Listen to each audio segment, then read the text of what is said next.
तो राधे राधे भक्तों, आज हम पढ़ेंगे श्रीमद् भागवत महात्म्य का दूसरा अध्याय, भक्ति का दुख दूर करने के लिए नारद जी का उद्योग।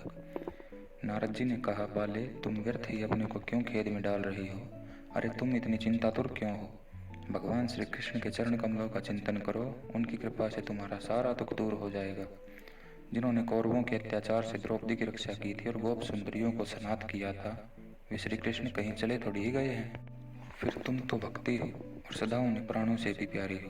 तुम्हारे बुलाने पर तो भगवान नीचों के घरों में भी चले जाते हैं। सत्य, त्रेता और द्वापर, इन तीन युगों में ज्ञान और वैराग्य मुक्ति के साधन थे, किंतु कलयुग में तो केवल भक्ति ही ब्रह्म सायुज्य मोक्ष की प्राप्त कराने वाली है। यह सोचकर ही परमानंद चिंतन मूर्ति भगवान स्वरूप ज्ञान स्वरूप श्री हरि ने अपने सत्य रूप स्वरूप से तुम्हें रचा है। तुम साक्षात श्री कृष्ण चंद्र की प्रिया और परम सुंदरी हो। एक बार जब तुमने हाथ जोड़कर पूछा था कि मैं क्या करूं, तब भगवान ने तुम्हें यही आज्ञा दी थी कि मेरे भक्तों का पोषण करो। तुमने भगवान की वह आज्ञा स्वीकार कर ली। इससे तुम पर श्री हरि बहुत प्रसन्न हुए और तुम्हारी सेवा करने के लिए मुक्ति को तुम्हें दासी के रूप में दे दिया और इन ज्ञान वैराग्य को पुत्रों के रूप में। तुम अपने साक्षात स्वरूप से वैकुंठ धाम में ही भक्तों का पोषण करती हो। भूलोक में तो तुमने उनकी पुष्टि के लिए केवल छाया रूप धारण कर रखा है। तब तुम मुक्ति, ज्ञान और वैराग्य को साथ लिए पृथ्वी तल पर आई और सत्य युग से द्वापर पर्यंत बड़े आनंद से रही। कलयुग में तुम्हारी दासी मुक्ति पाखंड रूप रोग से पीड़ित होकर क्षीण होने लगी थी, इसलिए वह तो तुरंत ही तुम्हारी आज्ञा से वैकुंठ लोक को चली गई। इस लोक में भी तुम्हारे स्मरण करने से ही वह आती है और फिर चली जाती है, किंतु इन ज्ञान वैराग्य को तुमने पुत्र मानकर अपने पास ही रख छोड़ा है। फिर भी कलयुग में इनकी उपेक्षा होने के कारण तुम्हारे ये पुत्र उत्साहहीन और वृद्ध हो गए हैं। फिर भी तुम चिंता न करो, मैं इन्हें नवजीवन का उपाय सोचता हूँ। सुमुखी, कली के समान कोई भी युग नहीं है। इस युग में तुम्हें घर घर में प्रत्येक पुरुष के हृदय में स्थापित कर दूंगा। देखो, अन्य सब धर्मों को दबाकर और भक्ति विषयक महोत्सवों को आगे रखकर यदि मैंने लोक में तुम्हारा प्रचार न किया तो मैं श्री हरि का दास नहीं। इस कलयुग में जो जीव तुमसे युक्त होंगे वे पापी होने पर भी बेखटके भगवान श्री कृष्ण के अभय धाम को प्राप्त होंगे। जिनके हृदय में निरंतर प्रेम रूपिणी भक्ति निवास करती है, वे शुद्धांतकरण पुरुष स्वप्न में भी यमराज को नहीं देखते। जिनके हृदय में भक्ति महारानी का निवास है, उन्हें प्रेत, पिशाच, राक्षस या दैत्य आदि स्पर्श करने में भी समर्थ नहीं हो सकते। भगवान तप, वेदाध्ययन, ज्ञान और कर्म आदि किसी भी साधन से वश में नहीं किए जा सकते। वे केवल भक्ति से ही वशीभूत होते हैं। इसमें श्री गोपीजन प्रमाण है। मनुष्यों का सहस्त्रों जन्म के पुण्य प्रताप से भक्ति में अनुराग होता है। कलयुग केवल भक्ति ही सार है। भक्ति से तो साक्षात श्री कृष्ण चंद्र सामने उपस्थित हो जाते हैं। जो लोग भक्ति से द्रोह करते हैं वे तीनों लोकों में दुख ही दुख पाते हैं। पूर्व काल में भक्त का तिरस्कार करने वाला दुर्वासा ऋषि को बड़ा कष्ट उठाना पड़ा था। बस व्रत, तीर्थ, योग, यज्ञ और ज्ञान चर्चा आदि बहुत से साधनों की कोई आवश्यकता नहीं है। एकमात्र भक्ति ही मुक्ति दिलाने वाली है। सूत जी कहते हैं, इस प्रकार नारद जी के निर्णय किए हुए अपने महात्म्य को सुनकर भक्ति के सारे अंग पुष्ट हो गए और वे उनसे कहने लगे। भक्ति ने कहा, नारद जी आप धन्य हैं, आपकी मुझ में निश्चल प्रीति है। मैं सदा आपके हृदय में रहूंगी, कभी आपको छोड़कर नहीं जाऊंगी। साधो, आप बड़े कृपालु हैं। आपने क्षण भर में ही मेरा सारा दुख दूर कर दिया, किंतु अभी मेरे पुत्रों में चेतना नहीं आई है। आप इन्हें शीघ्र ही सचेत कर दीजिए, जगा दीजिए। सूत जी कहते हैं, भक्ति के ये वचन सुनकर नारद जी को बड़ी करुणा आई और वे उन्हें हाथ से हिला डुलाकर जगाने लगे। फिर उनके कान के पास मुंह लगाकर जोर से कहा, ओ ज्ञान, जल्दी जग पड़ो। ओ वैराग्य, जल्दी जग पड़ो। फिर उन्होंने वेद ध्वनि, वेदांत घोष और बार बार गीता पाठ करके उन्हें जगाया। इससे वे जैसे तैसे बहुत जोर लगाकर उठे, किंतु आलस्य के कारण वे दोनों जमाई लेते रहे, नेत्र उगाड़ कर देख भी नहीं सके। उनके बाल बगलों की तरह सफेद हो गए थे, उनके अंग प्राय सूखे काठ के समान निस्तेज और कठोर हो गए थे। इस प्रकार भूख प्यास के मारे अत्यंत दुर्बल होने के कारण उन्हें फिर सोते देख नारद जी को बड़ी चिंता हुई और वे सोचने लगे, अब मुझे क्या करना चाहिए? इनकी यह नींद और इससे भी बढ़कर इनकी वृद्धावस्था कैसे दूर हो? सोनक जी इस प्रकार चिंता करते करते वे भगवान का स्मरण करने लगे। उसी समय यह आकाशवाणी हुई कि मुने, खेद मत करो, तुम्हारा यह उद्योग निस्संदेह सफल होगा। देवर्षि, इसके लिए तुम एक सत्कर्म करो, वह कर्म तुम्हें संत शिरोमणि महानुभाव बताएंगे। उस सत्कर्म का अनुष्ठान करते ही क्षण भर में उनकी नींद और वृद्धावस्था चली जाएगी तथा सर्वत्र भक्ति का प्रसार होगा। यह आकाशवाणी वहाँ सभी को साफ साफ सुनाई दी। इससे नारद जी को बड़ा विस्मय हुआ और वे कहने लगे, मुझे तो इसका कुछ आशय समझ में नहीं आया। नारद जी बोले, इस आकाशवाणी ने भी गुप्त रूप में ही बात कही है। यह नहीं बताया कि वह कौन सा साधन किया जाए जिससे इनका कार्य सिद्ध हो। वे संत न जाने कहाँ मिलेंगे और किस प्रकार उस साधन को बताएंगे। अब आकाशवाणी ने जो कुछ कहा है उसके अनुसार मुझे क्या करना चाहिए।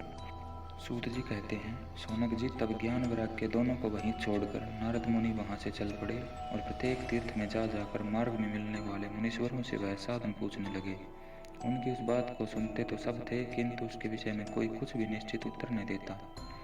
किन्हीं ने उसे असाध्य बताया, कोई बोला इसका ठीक ठीक पता लगना ही कठिन है, कोई सुनकर चुप रह गए और कोई तो अपनी अवज्ञा होने के भय से बात को टाल टूल कर खिसक गए।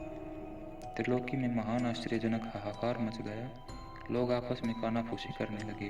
भाई, जब वेद ध्वनि, वेदांत घोष और बार बार गीता पाठ सुनाने पर भी भक्ति, ज्ञान और वैराग्य ये तीनों नहीं जगाए जा सके तब और कोई उपाय नहीं है। स्वयं योगीराज नारद को भी जिसका ज्ञान नहीं है उसे दूसरे संसारी लोग कैसे बता सकते हैं। इस प्रकार जिन जिन ऋषियों से उसके विषय में पूछा गया उन्होंने निर्णय करके यही बात कही कि यह बात तो साध्य ही है। तब नारद जी बहुत चिंतातुर हुए और बद्रीवन में आए। ज्ञान वैराग्य को जगाने के लिए वहां उन्होंने यही निश्चय किया कि मैं तप करूंगा। इसी समय उन्हें अपने सामने करोड़ों सूर्यों के समान तेजस्वी सनकादि मुनीश्वर दिखाई दिए। उन्हें देखकर वे मुनिश्रेष्ठ कहने लगे। नारद जी ने कहा, महात्माओं, इस समय बड़े भाग्य से मेरा आप लोगों के साथ समागम हुआ है। आप मुझ पर कृपा करके शीघ्र ही वह साधन बताइए। आप सभी बड़े लोग योगी, बुद्धिमान और विद्वान हैं।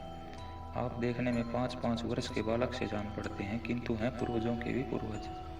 आप लोग सदा वैकुंठ धाम में निवास करते हैं, निरंतर हरि कीर्तन में तत्पर रहते हैं, भगवत लीला अमृत का रसास्वादन कर सदा उसी में उन्मत्त रहते हैं और एकमात्र भगवत कथा ही आपके जीवन का आधार है। हरि शरणम, यह वाक्य सर्वदा आपके मुख में रहता है। इसी से काल प्रेरित वृद्धावस्था भी आपको बाधा नहीं पहुंचाती। पूर्व काल में आपके भ्रू भंग मात्र से भगवान विष्णु के द्वारपाल जय और विजय तुरंत पृथ्वी पर गिर गए थे और फिर आपकी ही कृपा से वे पुनः वैकुंठ लोक पहुंच गए। धन्य है, इस समय आपका दर्शन बड़े सौभाग्य से ही हुआ है। मैं बहुत दीन हूँ और आप लोग स्वभाव से ही दयालु हैं, इसलिए मुझ पर आपको अवश्य कृपा करनी चाहिए। बताइए, आकाशवाणी ने जिसके विषय में कहा है वह कौन सा साधन है और मुझे किस प्रकार उसका अनुष्ठान करना चाहिए। आप इसका विस्तार से वर्णन कीजिए। भक्ति, ज्ञान, वैराग्य किस प्रकार सुख मिल सकता है और इस तरह इनकी प्रेम पूर्वक सब वर्णों में प्रतिष्ठा की जा सकती है। सनकादि ने कहा, देवर्षि, आप चिंता न करें, मन में प्रसन्न हो। उनके उद्धार का एक सरल उपाय पहले से ही विद्यमान है। नारद जी, आप धन्य हैं। आप विरक्तों के शिरोमणि हैं, श्री कृष्ण दासों के शाश्वत पथ प्रदर्शक एवं भक्ति योग के भास्कर हैं। आप भक्ति के लिए जो उद्योग कर रहे हैं यह आपके लिए कोई आश्चर्य की बात नहीं समझनी चाहिए। भगवान के भक्त के लिए तो भक्ति की सम्यक स्थापना करना सदा उचित ही है। ऋषियों ने संसार में अनेकों मार्ग प्रकट किए हैं, किंतु वे भी कष्ट साध्य हैं और परिणाम में प्राय स्वर्ग की ही प्राप्ति कराने वाले हैं। अभी तक भगवान की प्राप्ति कराने वाला मार्ग तो गुप्त ही रहा है। उसका उपदेश करने वाला पुरुष प्राय भाग्य से ही मिलता है। आपको आकाशवाणी ने जिस सत्कर्म का संकेत किया है उसे हम बतलाते हैं। आप प्रसन्न और समाहित चित्त होकर सुनिए।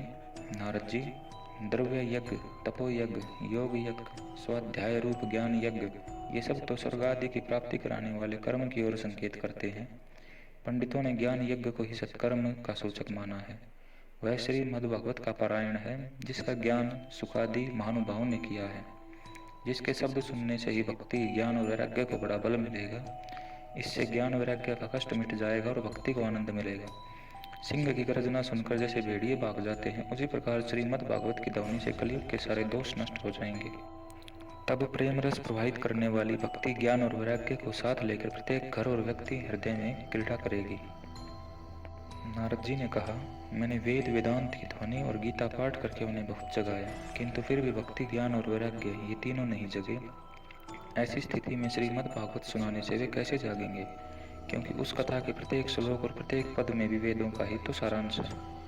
आप लोग शरणागत वत्सल हैं तथा आपका दर्शन कभी व्यर्थ नहीं होता, इसलिए मेरा यह संदेह दूर कर दीजिए। इस कार्य में विलंब न कीजिए। सनकादि ने कहा, श्रीमद् भागवत की कथा वेद और उपनिषदों के सार से बनी है, इसलिए उनसे अलग उनकी फल रूपा होने के कारण वह बड़ी उत्तम जान पड़ती है।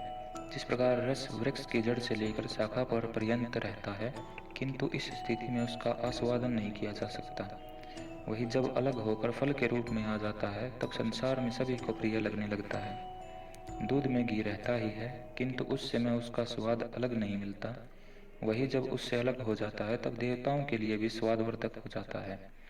खांड ईख के ओर छोर और बीच में भी व्याप्त रहती है, तथापि अलग होने पर उसकी कुछ और ही मिठास होती है। ऐसा ही यह भागवत की कथा है। यह भागवत पुराण वेदों के समान है। श्री व्यास देव ने इसे भक्ति, ज्ञान और वैराग्य की स्थापना के लिए प्रकाशित किया है। पूर्व काल में जिस समय वेद वेदांत के पारगामी और गीता की रचना करने वाले भगवान व्यासदेव खिन्न होकर अज्ञान समुद्र में गोते खा रहे थे, उस समय आपने ही उन्हें 4 श्लोकों में इसका उपदेश किया था। उसे सुनते ही उनकी सारी चिंता दूर हो गई थी। फिर इसमें आपको आश्चर्य क्यों हो रहा है, जो आप हमसे प्रसन्न कर रहे हैं? आपको हमें शोक और दुख का विनाश करने वाला श्रीमद् भागवत पुराण ही सुनाना चाहिए। नारद जी ने कहा, महानुभाव, आपका दर्शन जीव के संपूर्ण पाप को तत्काल नष्ट कर देता है, और जो संसार दुख रूप दावानल से तपे हुए हैं उन पर शीघ्र ही शांति की वर्षा करता है। आप निरंतर शेष जी के सहस्त्र मुखों से गाये हुए भगवत कथामृत का ही पान करते रहते हैं। मैं प्रेम लक्षणा भक्ति का प्रकाश करने के उद्देश्य से आपकी शरण लेता हूँ। जब अनेकों जन्मों के संचित पुण्य पुंज का उदय होने से मनुष्य को सत्संग मिलता है, तब वह उसके अज्ञान जनित मोह और मदरूप अंधकार का नाश करके विवेक उदय होता है। भक्तों, यहाँ पर दूसरा अध्याय समाप्त होता है। जय श्री कृष्ण, जय भगवान जगन्नाथ।